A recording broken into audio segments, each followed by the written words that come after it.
Negaim Perik Yud Gimel Mishnah Aleph. First Mishnah in the 13th chapter of Masechet Negaim. So the Mishnah is going to list 10 stages or 10 possible outcomes of Tzaraat in the house. Tzaraat batim. Okay, 10 possible outcomes. Now the Mishnah is straightforward, relatively straightforward. The tricky part is trying to remember what goes in, like in which part, which stage, which one is actually counted according to the Mishnah. So I made it into a chart. Basically, I just copy pasted the Mishnah into a chart to make it more straightforward, as we'll soon see. Tzaraat batim heim. There are 10 houses. Hakehe barishon. If you see the tzaraat in a house and it becomes dark right away, v'haholechlo, and it goes away. So you see tzaraat, okay, and it goes away. It becomes darker. Like first it was bright red. The Kohen saw it, and then at the end of the first week, it's gone, or it just goes away. Kolfo v'hu tahor. All you do is scrape it off. You're good. That is the best possible outcome after everything is downhill. Okay, what happens though if you leave it after a week? Okay, and so then the Kohen says, and it didn't change. So the Kohen says you have another week of quarantine, right? That's right. So that's keher, means it becomes darker basheni. So it's no longer the bright red tzaraat. It's like, a little red. It's still there. V'haholechel, or it goes away after 2 weeks, after the second week of quarantine. In that case, kolfo, you have to scrape away the affected area. V'uta'un sipurim, but you have to, now it requires sipurim, birds. Meaning the Torah outlines a whole process in order that the person has to go through. He had tzaraat of the house, so there's a whole process the person has to go through of tzaraat of the house, of kapara, of atonement tzaraat of the house. Let's take a look. Just we're not going to read the whole thing here, but in Vayikra Perek Yud Daled, pasuk mem tet. Okay, he says after you scrape out the house, it didn't spread, etc. You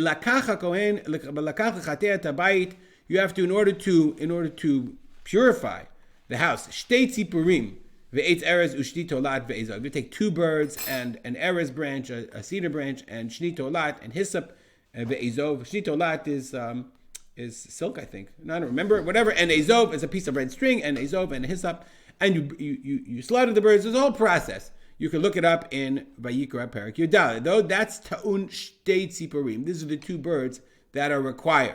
Okay, so if the tzaraat stayed after the second week and only left after 1 week, so if it was first week, you're off scot-free. If you're into the second week, you require korbanot. That's number, and the Bartanura says that's the tricky part. Let's go back to our chart. From now, we don't need the chart. Okay, Heber Rishon, that's 1. V'haolechlo, that's considered 1 and 2. Go Heber Sheni, if it became darker after the second week or goes away, that's 3, and that's numbers 3 and number 4. So now we're into 4. Haposaba barishon, if after the first week Kohen comes back and it has spread, so then choletz v'kotzeh v'tach v'noten lo shavua. Then you have to remove the affected stone and scrape out and smear back and fill in, and you have to give it another week. After that week, chazar, if the tzaraat came back, then yinates, you have to destroy the house.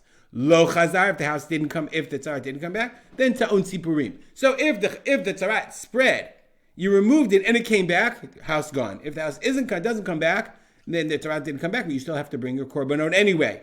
Okay, so that's number 5. Haposaba rishon, right? If it spread, then you have to give it another week, and then if it returned, yinates. That's the end of the din, yinates. That's number 5. If it didn't come back, in that case where it spread, then you have to do the tzipurim. You have to bring the korbanot of the birds. Let's go back to the Mishnah.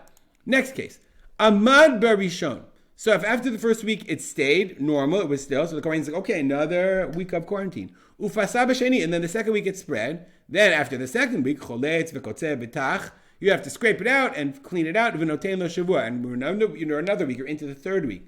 Chazar yinatetz. Now, if it came back, house is gone. Lo chazar ta'un tzipurim. If it didn't return, then you require birds. Amad bazeh ubazeh. After the third week, it's still static. It's still there. Choletz v'kotzeh v'tach v'noten lo shavua. You have to then remove the stuff and give it another week.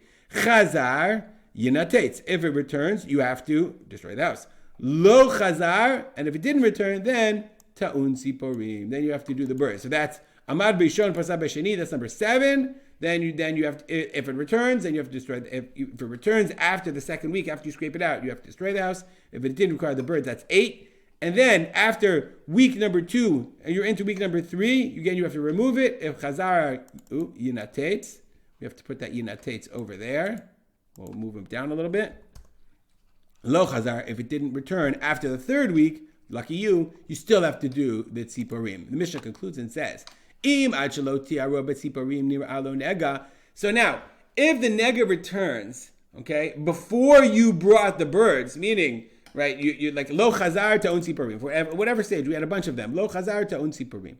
If now you have to bring the Corbin, it didn't come back, then you're about to go with Yerushalayim, then you bought your birds, and ad shelo tiaro b'tziporim, before you offer the birds as a Corbin, nir'abo nega, the nega reappears. That's the continuation of the first nega, of the original nega, and you have to destroy the house. But if after you already brought the tziporim, the nega returns, that's not the old nega, but that's a new nega. You have to begin this process from the very beginning. That's hard. We'll stop here. Dedicate our learning to memory of my father, Rab Simcha ben Yitzchak Kalman. Make it a great day.